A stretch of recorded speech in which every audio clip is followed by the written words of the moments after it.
Before You Die podcast. I'm your host, Dylan, and I'm here with Gab and my other host. I don't know why I made it seem like you weren't a host, but I'm here with Gab.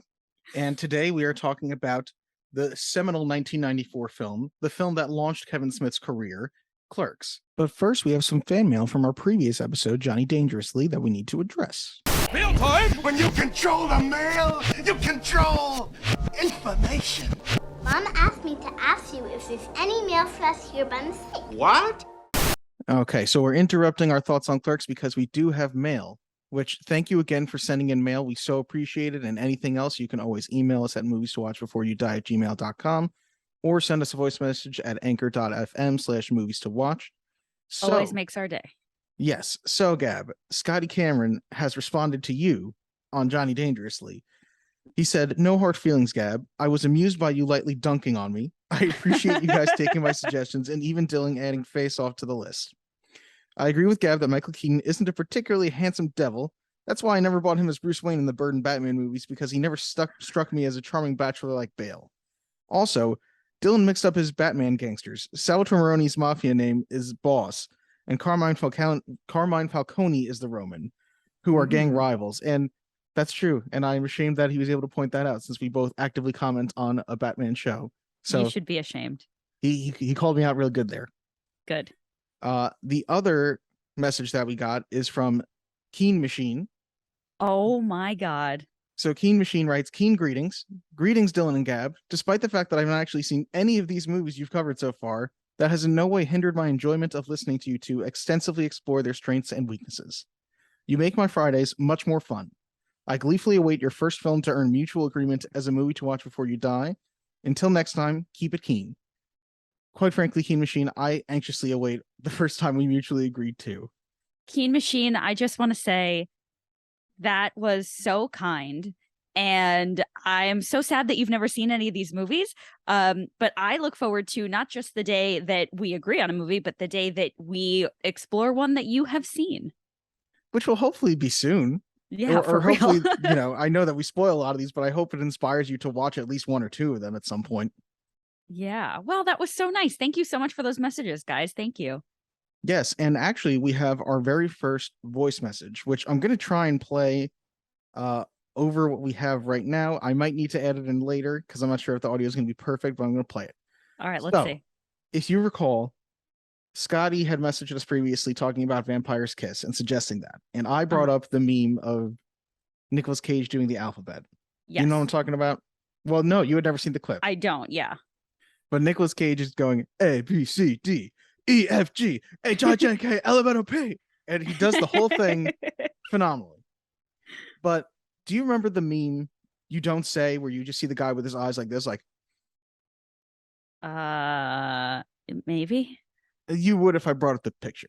Okay. But I think what we have here is maybe Scotty acting it out. So you got on Vampire's Kiss meme. Here's the you don't say meme reenacted. "Alva, there is no one else in this entire office that I could possibly ask to share such a horrible job. You're the lowest on the totem pole, Alva. The lowest. Do you realize that? Every other secretary here has been here longer than you, Alva. Everyone. And even if there was someone else who was here even one day longer than you, I still wouldn't ask that person to partake in such a miserable job as long as you were around. That's right, Alva. It's a horrible, horrible job, sifting through old contract after old contract. I couldn't think of a more horrible job if I wanted to, and you have to do it. You have to, or I'll fire you. Do you understand? Do you? Good." You got one Vampire's Kiss meme. I just had to remind you of that one. So as somebody who has seen the clip, I do think he did a pretty good job. Nobody quite reaches Nicolas Cage levels, but that was fairly good. And Gab, that's just a taste for whenever we do actually get around to Vampire's Kiss, which we did put on our list of movies we have to do. Well, based on that voice note, now I'm very intrigued. So I'm ready to go. Yes, we will have to get around to it eventually. But I'm so glad we got some mail. It's been very nice having the past 2 weeks having gotten that. It's been very strange because for the first few weeks I was like, well, the video's done, it's done. And now I'm like, oh my God, I got to add in the mail. So I'm glad to have the added thing to have to put in there. I very much appreciate it. Scotty, Keen, thank you both very much for sending in what you did. And let's get back to talking about Clerks, which maybe this was the one we agreed on. Let's find out. I say as if I don't know already. Back to the past. Clerks, a film that premiered at the Sundance Film Festival, and a little film that was made for $27,000. And I'm just filibustering. I'll let you talk at some point, but not yet. A film that in Please. 2019 was added to the National Film Registry by the Library of Congress for being culturally, historically, or aesthetically significant. Wow. I didn't know that. Yes. And it also, long before Iron Man launched the Marvel Cinematic Universe, this film launched the View Universe, a series of Kevin Smith directed films that are all connected and have similar characters shared between them. Okay, so let's back up a little bit. Number one, I do want to say that one of the rules for this podcast was that we weren't allowed to pick any movies that were like obvious choices. And it sounds to me like this movie has received so many awards that perhaps it is an obvious choice. Can you elaborate a little bit on like why you felt this was an okay choice? Well, first of all, that's just like your opinion, man, as the dude would say. But what I would say also is that Kevin Smith, over time, I think when this film hit the scene, he was sort of seen as a revolutionary filmmaker. He came up at the same time through Miramax, right around the same time as Quentin Tarantino, as Robert Rodriguez. And I think his career probably never hit the same high points as either one of them. Mm-hmm. I would say he has a very loyal fan base, which I'm probably part of. I'm very partial to Kevin Smith. I listen to his podcast. Well, he's got like 8, but I listen to at least one of his podcasts. Uh-huh. And I would say that after a certain point, he really became derided as being a terrible filmmaker. And I don't really feel that's the case, but there are movies of his, like the best example I can give, and I say this, out of love, Yoga Hosers is obviously not of the same quality as, Clerks is, or Jay and Silent Bob Strike Back is not meant to be the same type of film as this is.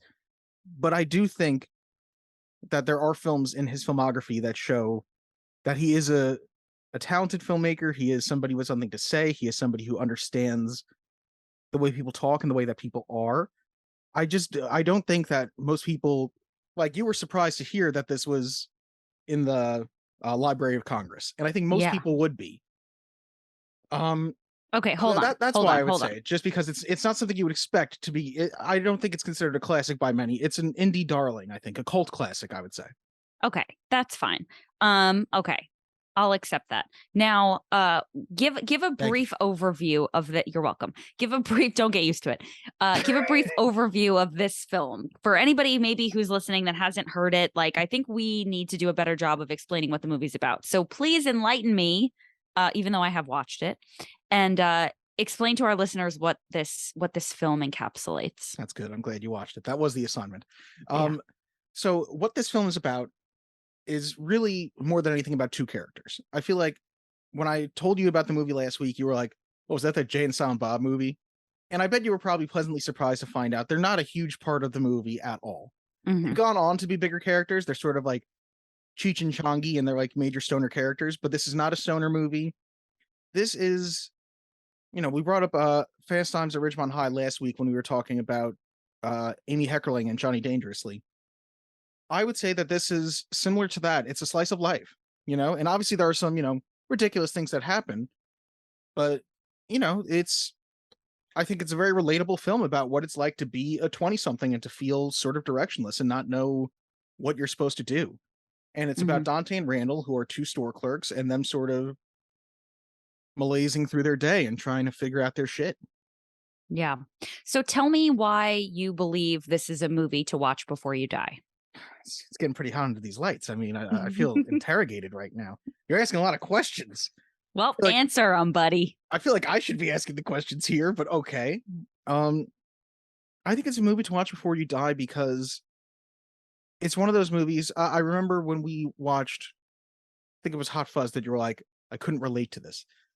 This is the movie that you can relate to. This is the movie that anyone who has been in your 20s and in a job that you're like, is this what I'm supposed to be doing? That you can relate to this, or they talk the way that people talk. Like, I love a Tarantino movie. I love Christopher Nolan. I love oh my god, I'm blanking on his name. The walk and talk guy, The West Wing, Aaron Sorkin. Mm-hmm. But sometimes it doesn't feel like that's not how real people talk. But I feel like I probably had conversations similar to Randall's conversation about the contractors on the Death Star and those poor independent contractors. And you've known people like a Jay and Silent Bob. I remember there was a Burger King down the street from my house growing up, and yeah, there was always a couple of drug dealers who hung out outside there that you were like, yeah, I mean, I know these guys, they're harmless, they're idiots, but they're always there. Yeah. I know that Burger King, and I would agree with you on that. Yeah, so me and my brother spent many a day at that Burger King as well, not dealing drugs. Right. Okay. Yeah. I'm trying to think if there's why don't you, number one, are you wearing a Fitbit? Why is that something to bring up right now? Yes, I Okay. am. I Is just that want a problem? No. Do you feel more fit? No, just a Okay. bit. Okay. Sorry, I had to. Is there anything else that you want to say about this movie? I came prepared. I don't feel Before- like No. I can Don't feel make this going bad on assumptions. me. I can Don't feel make it happening. assumptions. Is there anything else you want to say about this film before we begin? I present my case and we begin the debate. I feel like when it was Hot Fuzz, I baked a cake out of my surety, and I had fireworks set up in my apartment, which is dangerous. But it was on this assumption that I was like, she's gonna love it, and now I can't trust my gut anymore. Okay. If I have anything else to say, it would be that this is also a movie that says that I feel like it's gonna sound so cheesy. Your dreams can come true, in the sense that the story behind this movie, I think, is as good, if not better, than the movie itself, which I'm not sure how much you know about that. I alluded to the budget being $27,000. I think, the exact number is somewhere around that. How did Kevin Smith make this movie? He took $3,000 of savings from his parents, who said, "You've always been the cheapest kid," so they were willing to give him some money. He sold his comic book collection, and he maxed out 10 credit cards that he applied for. And you know what? It worked. He got this movie into Sundance. He got it bought by Miramax for, I think it's 200 something thousand dollars. He got paid for it, which, I think he said I only ended up getting like $30,000 of that money because I gave bonuses to all the actors on the movie and things like that. And this is a movie that has inspired a trilogy, which on the day that we're releasing this, Clerks 3 is now out on streaming. And I did see it. I'm sure you didn't, because you didn't know what Clerks was at the time. Right. But it was Safe bet. wonderful. I was nearly holding back tears by the end of the movie, which is not something you expect, because I'm sure you watched the first one of these and you're like, what? And I'll tell you that this is also a trilogy about, love between friends. And I think it may not seem that way from this first one, but I think Dante and Randall have such a realistic relationship that only grows over time. I feel the pressure, and I'm like, why don't you say something about the movie, Gab? All right. Well, I wanted you to present your case, and now I'm going to present my Ooh, case. Okay. Is it a good case? Is it a case of agreement? So, listener, just so you know, Dylan has texted me 700 times this week asking me to tell him just a simple thumbs up or thumbs down. Did I like it or did I not? And my response was always, absolutely not. I'm not responding to this. You will find out live when we record the podcast. So Dylan is about to find out live how I felt about this Literally, movie. like, it might have been like 2 hours ago. She was like, I'm psyched to record. And I was like, I hope you liked it. And I saw that I got a GIF, and I was like, surely this will be a clue as if she liked it or not. And it's literally like a person. It's Kristen Bell shrugging. And I'm like, God damn it. That doesn't tell me a thing. Doesn't tell you anything, but you're about to hear it straight from the horse's mouth. I will say this. I went into this with the assumption that I was going to hate this movie because I thought it was a stoner adventure movie, and those are not my kinds of movies. When you say stoner adventure, are you thinking like Cheech and Chong, Bill and Ted? Like, what were you thinking it was gonna honestly, be like? I always think Pineapple Express. I always think like what's the movie with McLovin? Superbad, which I love both of those movies, but yes. I hated both of those movies. So, and I mean, it's just, I think I was a teenage girl when those movies came out, and like teenage girls weren't into that. No, so that's very I much a expected teenage it boy to movie. Yeah. Yeah. So we also- went to the movie theaters to see it, but I hated it. Can I hit you with a quick aside? Sure. Because I've I've waited this long to hear what you thought of the movie, so I can wait a little longer. Yeah. There was one of those teenage boy movies, and I force Giselle, my wife, to watch movies all the time that she's like, okay, fine, let's do it. And I was really excited about what I didn't think of as the time as a teenage boy movie. Zach, my brother, I'm like, let me just fill you in. Gab, you may not, my cousin, you may not have ever heard of Zach, my brother. Yeah, I'm just making sure that you're aware. You've mentioned him a couple times. Okay. Yeah. Not sure if you're aware of him, but there was this movie that we loved, Beer Fest, and I was like, oh my God, I should show it to Giselle so she'll get like some of these references Zach and I make sometimes. And, I'm sure she's going to think it's hilarious. And we get like 5 minutes into the movie, and this bit, I air quotes that you can't see, that a guy falls back and he pulls down two women's tops and their breasts are exposed. Then two guys fall down and expose four breasts, and so on and so forth. And I'm just looking at Giselle, and I was like, I'm deeply embarrassed right now. I was like, I bet you 14-year-old Dylan thought this was great, though. I was like, oh, no. Right. And the thing is, I'm sure 14-year-old Giselle would have felt the exact same way that 30-year-old Giselle felt, which was, this is terrible. Yeah. So that's what I was expecting going into this movie. But back to Clerks. Right. So it's Tuesday morning. I put Clerks on. I'm by myself. I'm like, all right, I'm going to give this movie a fair shot. And the movie starts, and I'm like, oh, this is interesting. This music is very nostalgic. It's very 90s. It is very 90s. It's in black and white, and I'm like, okay, all right, cool intro, whatever. And then it doesn't stop being black and white. And I was like, oh, so this motherfucker thinks he's fancy with his black and white. Then weird things start happening, and characters are introduced in a very clunky way. And I'm like, oh, okay, this is motherfucker's first movie.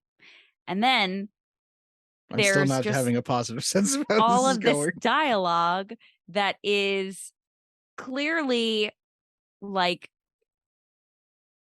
going to be driving the plot. So in other words, I realized very quickly that this movie is going to be all dialogue. There's not going to be a lot of action, which is fine. There's no car chases in Clerks. Yeah. Yeah. And I don't need a car chase, but there's just like you can tell that 90% of the movie is going to be in the same spot. Like they're not really going to be moving around much. So I'm like, all right. And I'm watching and I think what I will say is, you said it cost $27,000 to make this movie. Yeah. I would pay $27,000 to never have to watch it again. Oh, wow. That is. Now, that said, see, this is what happens still. But okay. This is what happens. Mm-hmm. I come in hot and I'm like, you know what? I didn't like this. And I'm prepared to tell you why. But you start giving me all these like sob stories. And I'm like, oh, I guess it wasn't that bad. And I'm just tired of it. I'm standing my ground. I thought it was bad. Now, I will say, I thought that a very positive part about the movie, which I think is funny because you have mentioned this already, is that I like the juxtaposition between the characters who don't have a lot going for them and their relatively lofty conversations. Like, I think they used a lot of words that were probably a little bit more, I don't want to say advanced, but like the way they speak to one another was highly intellectual and very intelligent sounding. And obviously these two characters are like just clerks working at a store. I loved the character Randall. I don't like the way you're saying, like, what is a 20-something clerk supposedly an idiot to you inherently? No. Well, is that what not you're saying, Gab? Do inherently. you think the common man is some sort of buffoon? I mean, these plebs out here working the counters. When you run for president, Gab, this is going to look really bad. You know what's really funny? You're the second person today to say that to me. Somebody earlier today said, if I ever run for office and they play that clip back, I'm not getting elected. In reference to something they said, which is funny. But listen, I think the dialogue was intentional. Like, I think when Randall speaks to Dante, particularly, it was very intellectual. And I loved that because obviously these two are meant to be like kind of lost, like they're talking about like the crazy porn that he rented from that other video store, but they're Yes. using like SAT words. You know what I mean? It was like, oh, like I like that they're very intelligent and that they speak to one another. I know people like that. I went to high school. I was friends in high school with people like that who were kind of like lost burnouts and didn't really have a lot of direction, but were very smart.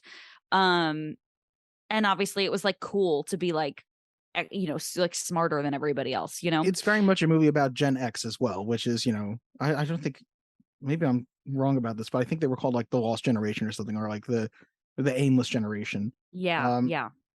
And you can see that for sure. I do appreciate that you at least so you're saying you did like the dialogue, you did like the Dante Randall relationship, because Yeah. that's not where I thought you were going with that. But that's No, I did, and I really liked Randall. I really liked his character. Mhm. So I'm gonna tell you the arc of like what happened when I watched this movie. Once I realized it was all in black and white, I was like, I fucking hate this. And You I just snotty felt bastard. I just felt like Were this is a you waiting low for a Wizard budget. of Oz moment where like they opened the door to the freezer I and everything goes in 100% color? was. Once he put up the sign that said, "I assure you we're open," I was like, okay, it's going to be color once we get into and then it didn't. And I was like, you know what? This Kevin Smith dude thinks that he is some kind of artistic genius because he shot this motherfucker in black and white. Like, this is dumb. So I was annoyed.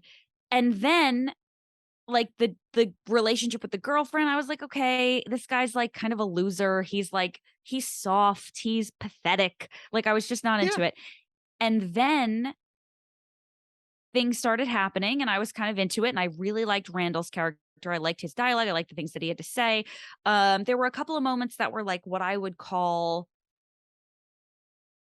boy humor that I was like, all right, I don't love this, but okay, like I get it. Like the where he's ordering the videos on the phone and he's got the mom and the little girl and she wants some like puppy video and he's Happy like, I'll something take. super pup. Yeah, happy Yeah, slappy super yeah. pup or whatever.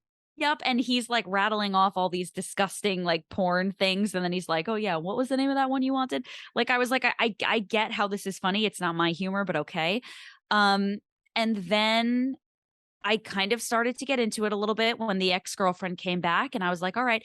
And then there were two moments that absolutely ruined it for me. The smaller of the two was when Silent Bob spoke, Why? because I just feel like they didn't stick to their guns. What happened to Silent Bob?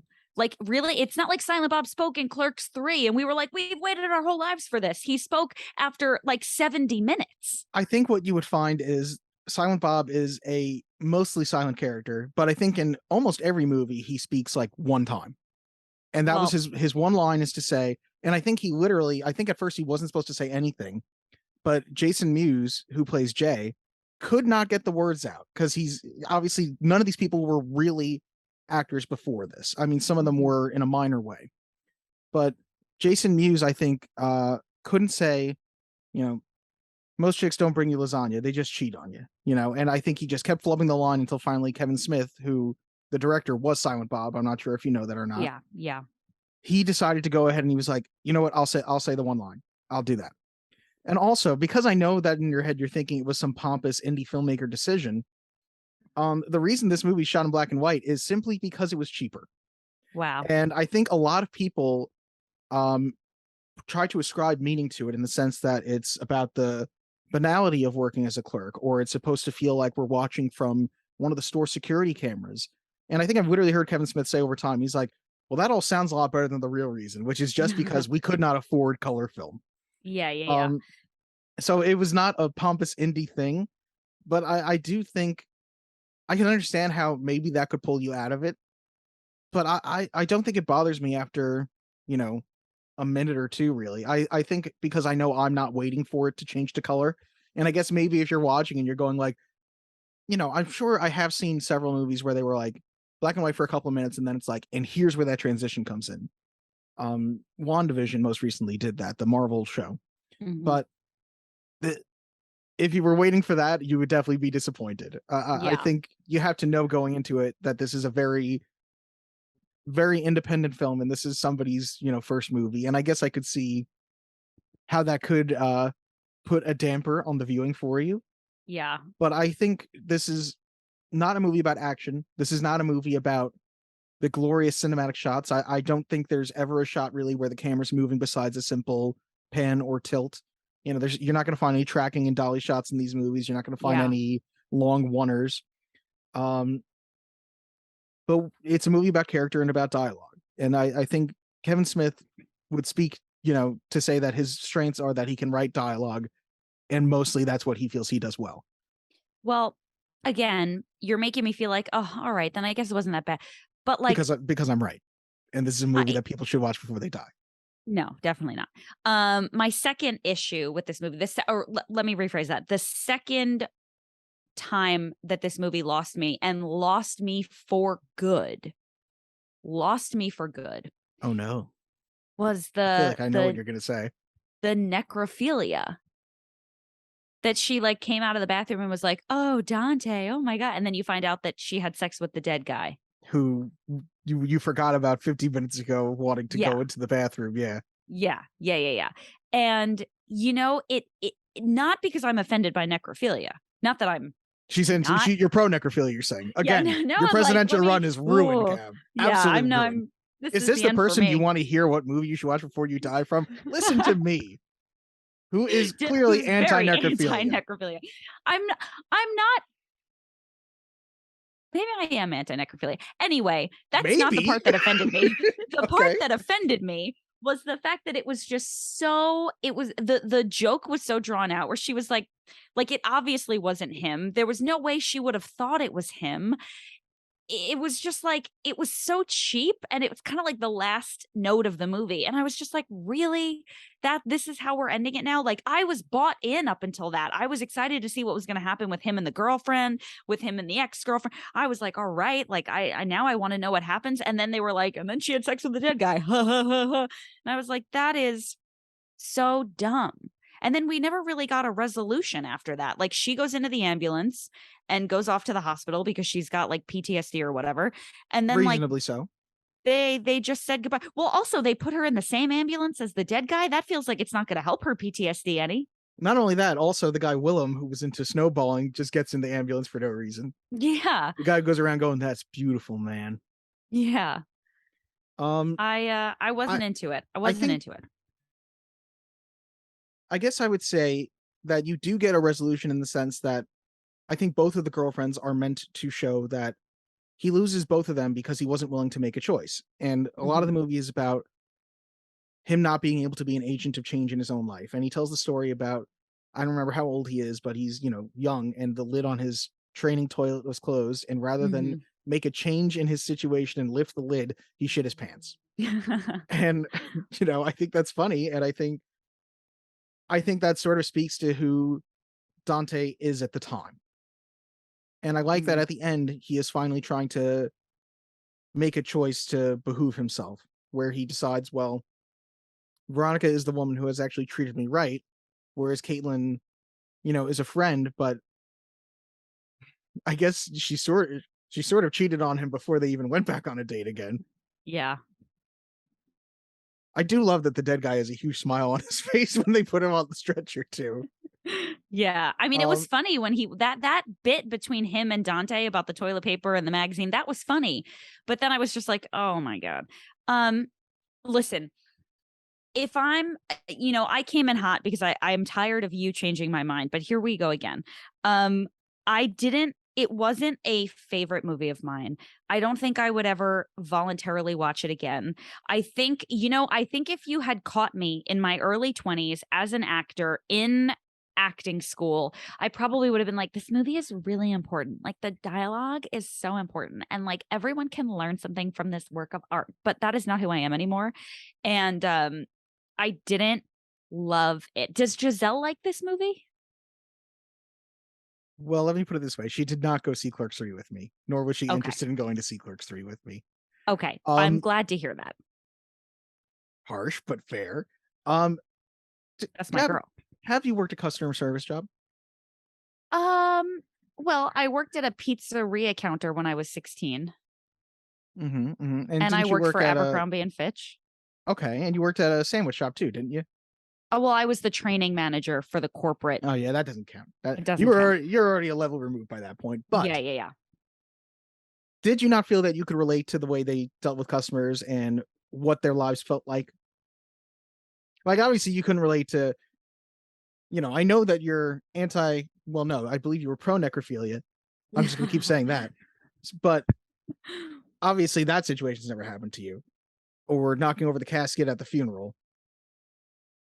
But haven't you been in situations with, customers where you just think to yourself, like, this job would be great if not for the customers?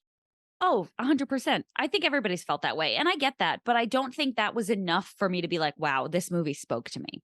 Okay. I think it was good. I think it's very impressive now that I kinda know the background, and I'm glad I didn't necessarily know the background.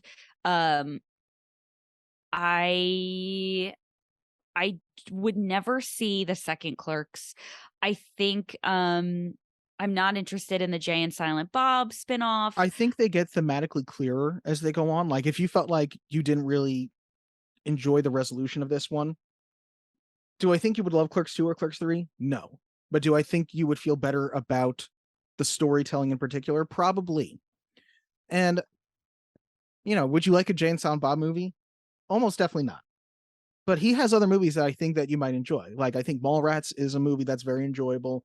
See, I think I in my mind, this and Mallrats are the same movie, but I think isn't Mallrat I would hate Mallrats too. Mallrats is definitely somewhat similar to this. It's in color, which I know you Oh, appreciate. yeah, well, it's gonna take more than that. Um, Also, Dogma, I think, is actually a really good movie.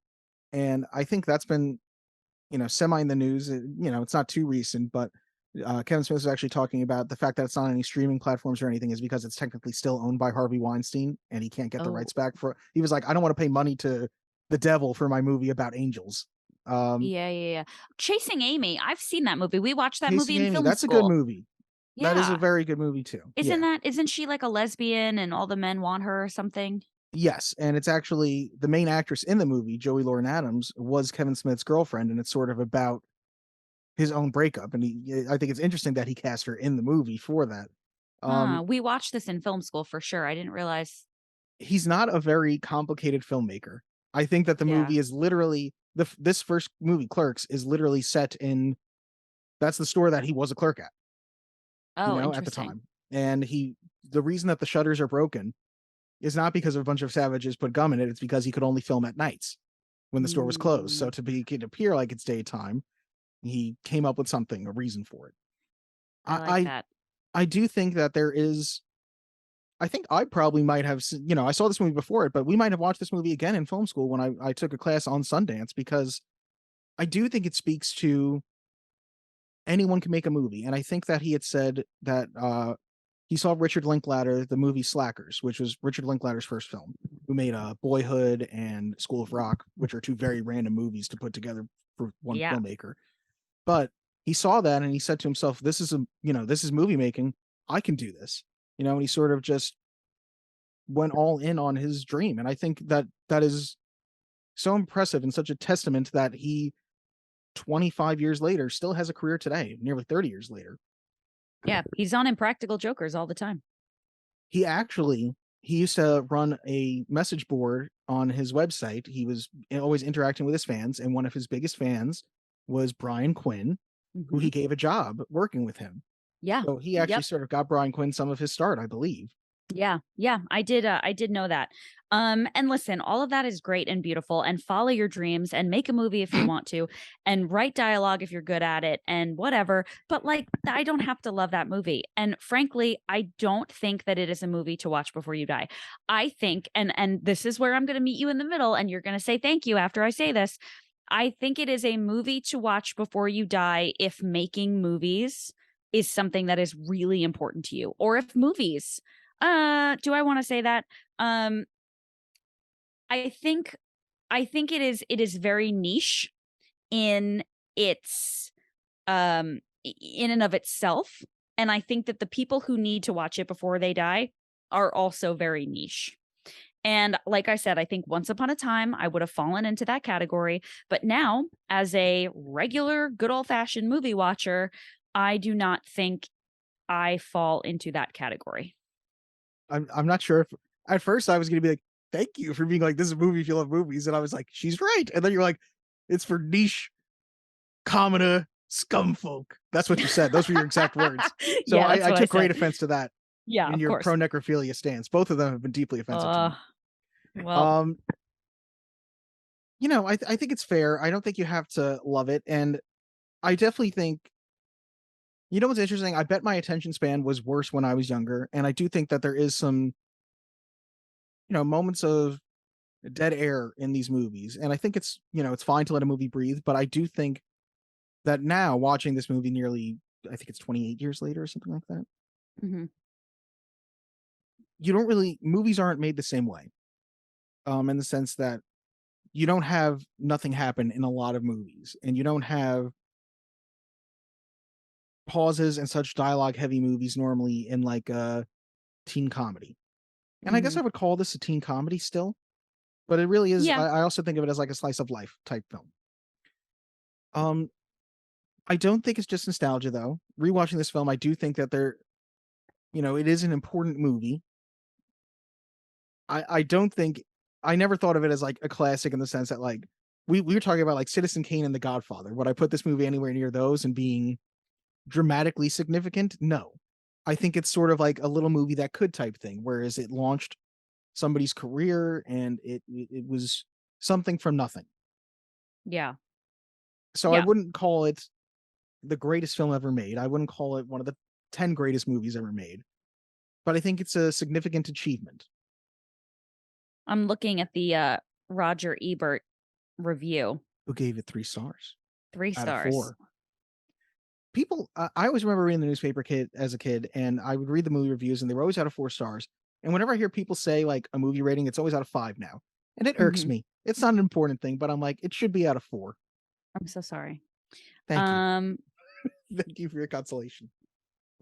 Yeah, I mean, I don't know that this really says anything that's gonna sway me. Um, It still sits at 90% on Rotten Tomatoes. yeah. Kevin Smith has done him one better by working behind the counter and then making a movie about the store itself. Within the limitations of his bare bones production, Smith shows how great invention, a natural feel for human comedy, and a knack for writing weird, sometimes brilliant dialogue. Yeah, I mean, listen, the dialogue was great. It was a good movie. I'm glad I've seen it. I feel a little bit more uh Educated. cultured. Not educated, I'm but nodding cultured. in a douchey way, like, yeah, that's right. Yeah. You're now But more learned. I don't think that it changed my life. I don't think it's a movie that you have to watch before you die. Okay. And I think my life is no better off now. But I did love the scene Yeah. about the contractors on the Death Star. And all I can say is I did literally think to myself, we're recording today and we're recording on a different day than we normally do. And I thought to myself, I'm not even supposed to be here today, Gab. That's great. That's a good way to wrap it up. You'll never hear somebody say I'm not even supposed to be here or anything close to that without thinking of this movie now. That is true. You're right. You're absolutely right. All right. Well, I'm interested to know, listener, if you agree. Do you think this is a movie that you need to watch before you die or not? Let us know who you agree with in the comment section. If you're on YouTube, you can email us at movies-to-watch-before-you-die@gmail.com. And we will be back next week with a movie of my choice. Now, Dylan, I'm going to be honest with you. After I stopped watching Clerks, I was feeling a little irked, and I was going to force you to watch a movie that I knew you weren't going to like, but now I'm on the Cool. fence about it. So I will let you know what the movie is as we get off of the podcast and stop recording. Okay. Left in suspense. Yep, left in suspense. And I promise I won't do that every week, but this week I do want to have a discussion about it. And then yeah, I am hoping that someday we agree on a movie, but until then, we're in here a little far to not have agreed yet, and I'm really looking know. forward to the time we do. I I know. do also want to state you can find us on Apple Podcasts, Google Podcasts, Anchor, Spotify, and if you go to anchor.fm/movies to watch, you can send in an audio message, which, you know, if it says something about me being right, I'd love to play that on the podcast to show Gab that she's wrong about things. You know, I think that'd be great. Yeah, well, I've never been wrong a day in my life, so we'll see. Okay. You and the pro necrophilia groups can keep feeling that way. I'm gonna start getting some weird DMs on Instagram. All right, guys, thank you so much for listening. This is the DMs movies means to dead watch men. before dead men. Get out of here. Movies to watch before you die. I'm Gab. I'm Dylan. Thank you for watching, listening, whatever you did. All right, until next time. When I was 3 years old, my potty lid was closed. And instead of me lifting it, I shit my pants. Lovely story.